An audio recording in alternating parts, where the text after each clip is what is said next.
please subscribe and don't forget to press the bell icon to get notified whenever we upload a new video. और बाजार की चाल आप देखें तो शुरुआत दमदार थी, अच्छी खरीदारी देखने को मिली थी, लेकिन ऊपरी लेवल से बाजार फिसलता हुआ दिखाई दिया है। तेज गिरावट का शिकार Nifty, bank Nifty, mid cap index चौतरफा बिकवाली के घेरे में इस समय मार्केट नजर आएगा। 10,250 के नीचे इस समय निफ्टी ट्रेड करता हुआ दिखाई दे रहा है। दिन की ऊपरी लेवल से आप गौर करेंगे तो सेंसेक्स 150 पॉइंट गवा चुका है। निफ्टी बैंक भी ऊपरी स्तरों से 150 पॉइंट से ज्यादा के नुकसान पर ट्रेड कर रहा है। मिड कैप्स में देखा गया था पिछले 3 ट्रेडिंग सेशंस में आउट परफॉर्मेंस थी, आज वो गायब होती दिखाई दे रही है। दरअसल विदेशी बाजारों से संकेत जो है वो खराब निकल कर आ रहे हैं। हैंगसेंग में हमने देखा भारी भरकम गिरावट देखने को मिली, 450 पॉइंट टूटा वो इंडेक्स। और उसके बाद ही हमने देखा है जो यूरोपीय बाजारों की शुरुआत होगी वो कमजोर होने के आसार बनते दिखाई दे रहे हैं। इनफैक्ट वो मार्केट्स खुल चुके हैं और देखिए यहाँ पर दबाव के साथ ट्रेड। डाउ फ्यूचर्स में भी ऐसा ही इंडिकेशन है कि आज कमजोरी के साथ ट्रेड खुलेगा। लास्ट जब हमने डाउ फ्यूचर्स पर नजर डाली थी वहां पर एक नेगेटिव टिक ही देखने को मिल रहा था। जी हाँ, 144 145 पॉइंट नीचे इस समय डाउ फ्यूचर्स ट्रेड करता हुआ। तो ग्लोबल पिक्चर अब बिगड़ रही है क्योंकि ट्रेड वॉर के लिहाज से स्थिति अब फिर से गंभीर होती दिखाई दे रही है।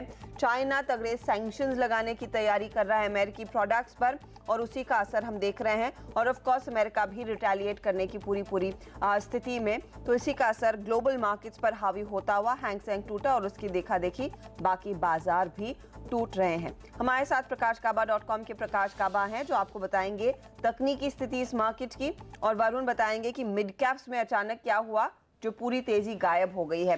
पहले प्रकाश निफ्टी पर राय दीजिए, क्योंकि देखिए लगातार आज दोपहर या फिर 12:30 बजे तक हम होल्ड कर रहे थे काफी शानदार गेंस को। अब क्या करना चाहिए जो बाजार पूरी तरह से टर्न हो चुका है? मुझे लगता है यहाँ पर थोड़ी एक बिकवाली ज़रूर है, लेकिन लोअर लेवल्स में करीब 10,200 के आसपास शायद एक सपोर्ट बने, क्योंकि जो अपर रीजन्स में जो सेलिंग प्रेशर हुआ है उसमें लगता है कि एक वीकनेस तो है ही, लेकिन अब सपोर्ट जोन के इर्द ट्रेड कर रहा है। काफ़ी दिनों से हम देख रहे थे एक अपमूव था, ये जो अपमूव था ये एक रिएक्टिव अपमूव था। बेसिकली मीन्स ऊपर तो गया है लेकिन नीचे आने के लिए नहीं। तो आप जो बेसिकली कह रहे हैं कि 10,200 का सपोर्ट है, 10,200 को तोड़ता है तो फिर शायद एक नेगेटिव कॉल लिया जाए। जब तक 10,200 नहीं टूटे आप मंदी नहीं करेंगे? नहीं, मैं कहूँगा कि अपर रीजन्स में सेलिंग प्रेशर है। इंट्राडे हिसाब से देखें तो एक शॉर्टिंग अपॉर्चुनिटी बनती है, लेकिन थोड़ा स्ट्रक्चर थोड़ा बड़ा देखें तो शायद 10,200 एक संभल सकता है वहाँ पर।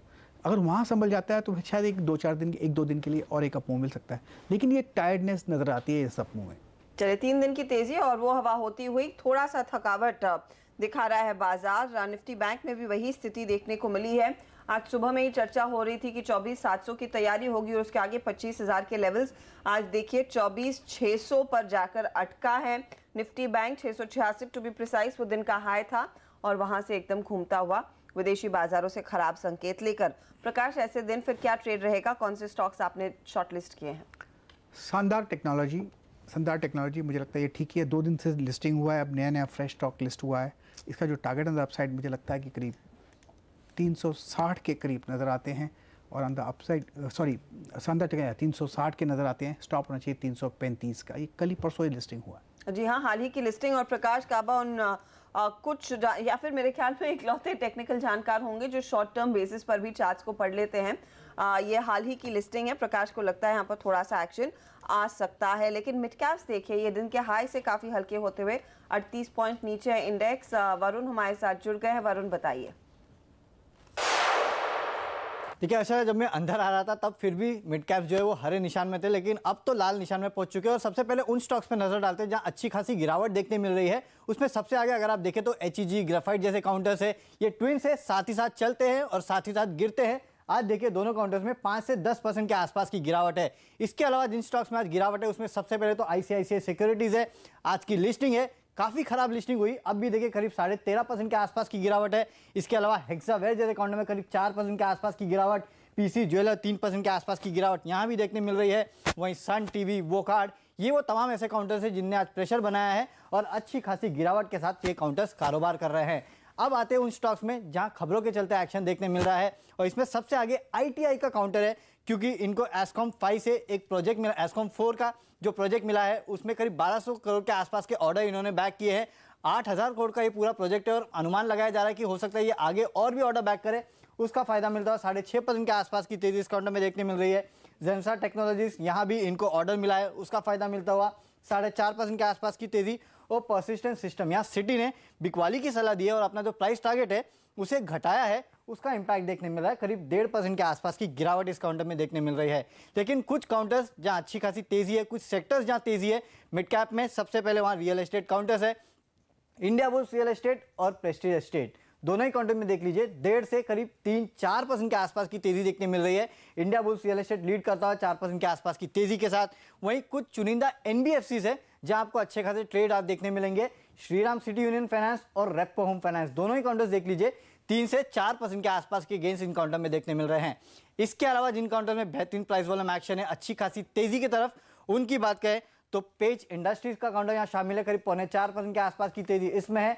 नैल्को, रिलायंस, नेवल, इसके अलावा कैस्ट्रॉल और इंटरग्लोब एविएशन, ये वो तमाम ऐसे काउंटर्स है जिनमें अब भी खरीदारी जारी है, अब भी ये हरे निशान में अच्छे खासे ट्रेड कर रहे हैं। चलिए, तो ये फिलहाल कुछ काउंटर्स यहाँ पर हमने देखा है। कुछ तेजी की पोजीशंस, कुछ मंदी की पोजीशंस हावी होती हुई दिखाई दे रही हैं। शुक्रिया वरुण इस अपडेट के लिए। इस समय जो स्टॉक्स थोड़े से एक्टिव दिख रहे हैं उस पर गौर करते हैं और मैजेस्टिक ऑटो आपकी स्क्रीन पर लेकर आएंगे। देखिए, लेकिन बहुत ही छोटी कंपनी है, इसमें थोड़ा सा एक्शन आता हुआ, क्योंकि पिछले कुछ ट्रेडिंग सेशन से लगातार आपको याद होगा कि ऑटो एंसिलरी काउंटर्स में काफ़ी तेज़ी देखने को मिली है, काफ़ी एक्शन रहा है। साथ ही आप गौर करेंगे, जैसे वरुण भी मेंशन कर रहे थे, HEG, ग्रेफाइट जैसे स्टॉक्स की धुलाई होती हुई। प्रकाश, क्या पोजीशन काटनी चाहिए? वेल, HEG के मुझे ख्याल से एक जगह तो अच्छी है काटने के लिए, हो सकता है 2600 या 2450 यहाँ तक भी स्लाइड होने की संभावना है।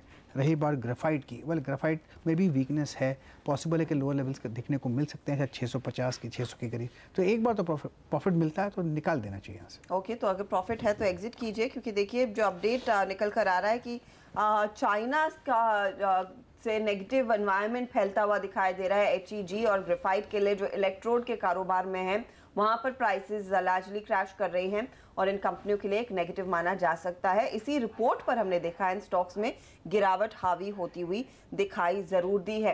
इस बीच आज हम देख रहे हैं एक सेविंग ग्रेस इस मार्केट की, इस गिरते बाजार में, वो ऑटो कंपनियां हैं। यहाँ पर जैसे मैंने जिक्र किया था कि ऑटो एंसिलरीज में काफ़ी ज़्यादा एक्टिविटी देखने को मिल रही थी। यहाँ पर आज भारत फोर्ज जैसे स्टॉक में थोड़ा सा एक्शन है। GNA एक्सेल्स जैसी कंपनी है जो कुछ पॉजिटिवली ट्रेड करती हुई दिखाई दे रही है। और सोनम मेहता हमारे साथ जुड़ रही हैं, वो बताएंगे कि एग्जैक्टली क्या डेवलपमेंट है। सोनम, पहले GNA एक्सेल्स, भारत फोर्ज, क्या ट्रिगर है? हर्षदा, यहाँ पर नॉर्थ अमेरिका का क्लास 8 ट्रक की बिक्री के आंकड़े आए हैं मार्च महीने के, और इसी के बाद ये सारे स्टॉक्स में तेजी देखने को मिल रही है। ये सारी कंपनियां नॉर्थ अमेरिका मार्केट में ट्रैक्टर्स और क्या कहते हैं CV व्हीकल्स की बिक्री के लिए या फिर ऑटो एंसिलरी के लिए वहाँ पे प्रोवाइड करती है, मैन्युफैक्चरर्स है ऑटो एंसिलरी के, और इसलिए इन लोग के लिए एक बहुत बड़ा पॉजिटिव ट्रिगर है अगर वहाँ पे बिक्री इन ट्रक्स की बढ़ती हुई दिखाई देती है। तो नॉर्थ अमेरिका जो क्लास 8 ट्रक्स है उसकी बिक्री साल दर साल 102% बढ़ी है और पिछले महीने के मुकाबले 17% की बढ़ोतरी दिखाई है, और बहुत बड़ा ट्रिगर। GNA एक्सेल्स में आपको सबसे ज्यादा तेजी इसलिए देखने को मिलेगी क्योंकि ये कंपनी को या फिर US मार्केट को लगभग 25% यहाँ पर कंट्रीब्यूट करता है, या फिर US मार्केट से उनका कंट्रीब्यूशन जो है वो 25% का है, इसलिए बहुत बड़ा पॉजिटिव पहली बात ये है। और दूसरा, हमारे डोमेस्टिक मार्केट में भी इंडिया में खास करके ये दिखाई दिया है कि जो बिक्री है कमर्शियल व्हीकल्स की और ट्रैक्टर्स की बेहद ही मजबूत चल रही है। और जो कमर्शियल व्हीकल्स है वो कंपनी की बिक्री को 51%, तो ट्रैक्टर बिक्री को लगभग 49% कंट्रीब्यूट करता है, और इसलिए GNA एक्सेल्स में आपको ज्यादा तेजी दिखाई दे रही है। ओके, तो GNA एक्सेल्स में हमने देखा एक अच्छा खासा उछाल। इनफैक्ट एक और कंपनी है, सोनम आप शायद भूल गई, रामकृष्ण फोर्जिंग्स, 20% की रेवेन्यू उनके हाथ भी आती है इस बिजनेस से, और वो काउंटर भी काफी एक्टिवली ट्रेड करता हुआ। फिलहाल शुक्रिया इस अपडेट के लिए। तो GNA axles, automotive axles, Bharat forge, Ramkrishna forgings, सभी में सुबह से एक्शन दिखा है, तेजी बनती दिखाई दी है। प्रकाश, फटाफट इस पर एक टेक चेक दीजिए, आप क्या ट्रेड लेंगे? GNA, ऑटोमोटिव, भारत फोर्ज या फिर रामकृष्ण फोर्जिंग? रामकृष्ण फोर्जिंग तो अच्छा लगता है, बेसिकली स्ट्रक्चर पॉजिटिव, बहुत अच्छे सब जगह से बाउंस हुआ है, 750 के आसपास, मुझे लगता है 900 के करीब नज़र आता है। रही बात GNA, यहाँ पर भी ठीक ही नज़र आता है, स्ट्रक्चर पॉजिटिव है, बहुत बढ़िया सपोर्ट है 440 450 जोन्स पर, यहाँ पर भी कुछ 500 के ऊपर की तैयारी कर रहा है। ओके, तो ये दोनों ही काउंटर्स आप फोकस में रखें, काफ़ी एक्शन दिखेगा। लेकिन दिग्गजों की भी बात की सोनम ने, टाटा मोटर्स और आयशर दोनों स्टॉक्स आप देखिए 4-5% ऊपर। Sonam, Tata Motors finally positive खबरें, खुश खबरें आती हुई। बिल्कुल, एक लंबे वक्त के बाद टाटा मोटर्स के शेयर में फाइनली एक तेजी दिखाई दे रही है। एक पॉजिटिव खबर एक्चुअली कंपनी के लिए आती हुई दिखाई दी है। JLR की नॉर्थ अमेरिका के सेल्स कंपनी के लिए बहुत ही इंपॉर्टेंट होते हैं और ओवरऑल JLR टाटा मोटर्स के लिए काफी इंपॉर्टेंट होता है क्योंकि 80% कंट्रीब्यूट करता है कंसोलिडेटेड रेवेन्यूज को। तो JLR का परफॉर्मेंस बेहतर होना ऑब्वियसली अच्छा माना जाता है टाटा मोटर्स के लिए। अब JLR की मार्च महीने की बिक्री आई है नॉर्थ अमेरिका मार्केट की और वो पॉजिटिव दिखाई दे रही है। काफी वक्त से हमने नेगेटिव ही आंकड़े दिखाई दे रहे थे यहां पर और अब फाइनली वहां पे एक पॉजिटिव आंकड़ा आता हुआ जहां पे साल दर साल बिक्री में 10% की बढ़ोतरी हुई है और पिछले महीने के मुकाबले 60% की बढ़ोतरी दिखाई दे रही है। बल्कि काफी वक्त बाद 9,000 के ऊपर एक आंकड़ा गया है और सीधा 14,000 की बिक्री यहां पे या फिर यूनिट्स कंपनी ने बेचे हैं JLR ने नॉर्थ अमेरिका मार्केट में और ये एक बहुत बड़ा पॉजिटिव ट्रिगर टाटा मोटर्स के लिए।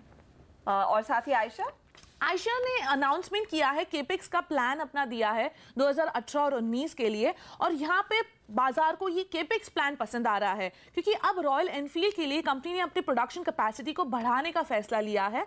अब वो 9,50,000 मोटरसाइकिल्स बनाएंगे जबकि पहले उन्होंने गाइडेंस सिर्फ 9 लाख मोटरसाइकिल्स का दिया था। तो अब बाजार ये मान के चल रहा है क्योंकि डिमांड इतनी मजबूत है या फिर अगले 2-3 साल के लिए आउटलुक इतना मजबूत है रॉयल एनफील्ड के लिए और इसलिए कंपनी कैपेसिटी बढ़ा रही है और इसलिए बाजार को ये न्यूज पसंद आ रही है। बल्कि ब्रोकरेज हाउसेस की रिपोर्ट्स में मॉर्गन स्टैनली ने यहाँ पे ओवेट की रेटिंग दी है, टारगेट 34,104 का दे रहे हैं। उनके मुताबिक कंपनी ने जो कैपेसिटी बढ़ाने का फैसला किया है वो उनके एस्टिमेट से 3% ज्यादा है। CLSA का मानना है कि उनके एस्टिमेट से 6% ज्यादा है ये प्रोडक्शन टारगेट या फिर कैपेसिटी कंपनी की। उन्होंने 39,300 का टारगेट बनाए रखा है।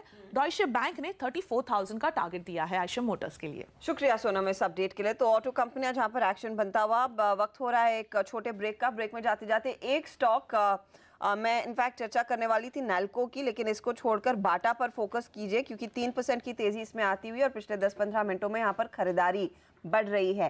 प्रकाश, बाटा तेजी करेंगे, 770 पर है। जी हाँ, मुझे लगता है 800 की तरफ जाने की कोशिश कर रहा है। स्टॉप होना चाहिए 760, जो बार बना हुआ है बढ़िया बना है और कह सकते हैं कि अगर टाइट स्टॉप किसी को लगाना है तो 757 भी ठीक है। ओके, तो यहाँ पर एक अपटिक जाता हुआ जरूर दिखाई देगा।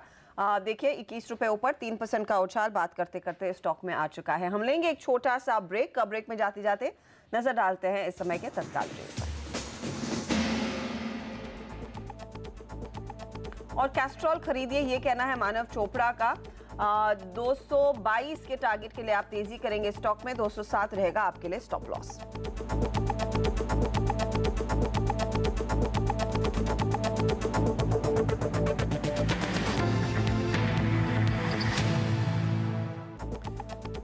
बाजार में आप देखिए मिड कैप कोशिश में आने की फिलहाल सिर्फ 2 पॉइंट नीचे इस समय, लेकिन ऊपरी लेवल से विदेशी बाजारों से खराब संकेत लेकर भारतीय बाजार दबाव के घेरे में हैं। आज देखिए फिर से फोकस है ICICI बैंक के शेयर पर। जो अपडेट ओवर द नाइट निकल कर आई वो यही है कि दीपक कोचर की कंपनी को IT नोटिस भेजा गया है।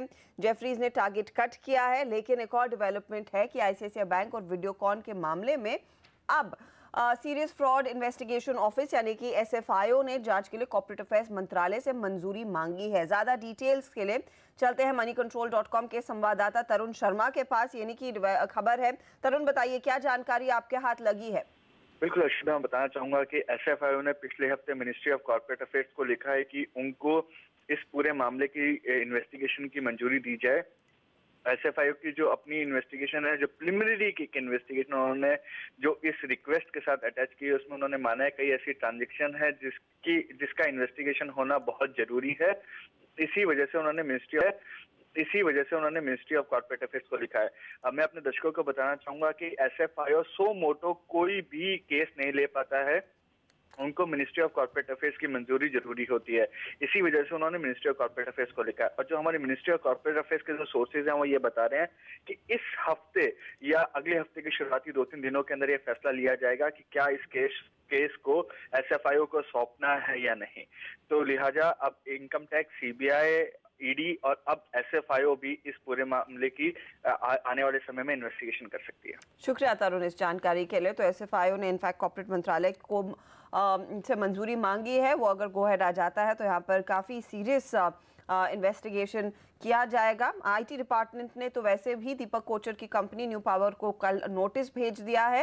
मैं आपको बता दूं, दीपक कोचर ICICI बैंक की चेयरमैन और MD चंदा कोचर के पति है और यही निकल कर आया है कि दीपक कोचर और वीडियोकॉन के ताल्लुकात थे और उसी के बाद वीडियोकॉन को 3000 करोड़ से ज़्यादा का लोन दिया गया था, जिस पर 80% उन्होंने डिफॉल्ट किया है, इसीलिए वो स्टॉक पिट रहा है। आज ICICI बैंक आधे % नीचे।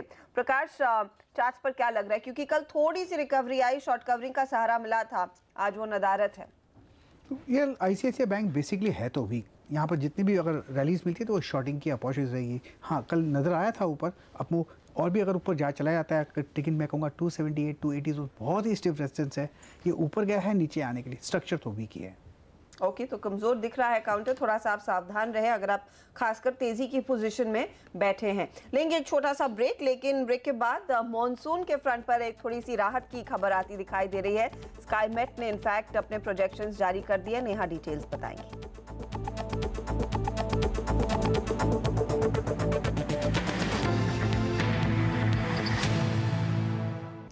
बाजार में भले ही आज दबाव देखने को मिल रहा हो, लेकिन एक अच्छी खबर पर फोकस करते हैं और ये आई है मॉनसून के फ्रंट पर। स्काईमेट के मुताबिक इस साल बारिश सामान्य रहेगी।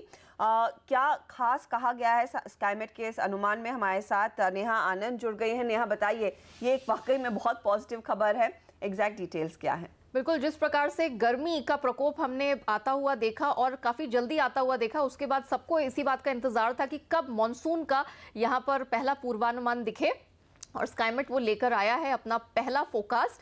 और खुशखबरी की ही बात है, क्योंकि सामान्य की 100% बारिश, जो सामान्य होता है उससे मेरा मतलब है लॉन्ग पीरियड एवरेज, जो कि 50 साल की देश की बारिश है, उसका औसत फिगर होता है 89 सेंटीमीटर का या 889 मिलीमीटर का। उसकी 100% बारिश होगी, जिसका मतलब है एक सामान्य नॉर्मल मॉनसून देखने को मिलेगा। अब अगर इसका ब्रेकअप देखें कि कितने चांसेस हैं प्रोबेबिलिटी एक सामान्य मॉनसून की, तो 55% चांसेस हैं, जो कि एक बहुत अच्छा फिगर है कि इतनी सामान्य बारिश देखने को मिलेगी। और एक और अच्छी बात यह है कि जिस प्रकार से गर्मी पड़ रही थी तो लग रहा था कि कहीं सूखे जैसे हालात ना बने, उसके चांसेस, सूखे के चांसेस बिल्कुल शून्य है, 0% है। अब अगर आप 4 महीने, जो मॉनसून के 4 महीने का ब्रेकअप देखें, जून, जुलाई, अगस्त, सितंबर, इन 4 महीनों में मॉनसूनी बारिश होती है। जून में सामान्य से अधिक बारिश की संभावना है, यानी कि जो लॉन्ग पीरियड एवरेज है उसका 110% बारिश देखने को मिलेगी, जो कि एक एक्सेस फिगर है। इसमें भी 60% प्रोबेबिलिटी है कि सामान्य से अधिक वर्षा देखने को मिलेगी, यानी कि जून वो महीना होगा जिसमें ज़्यादा बारिश दिखेगी।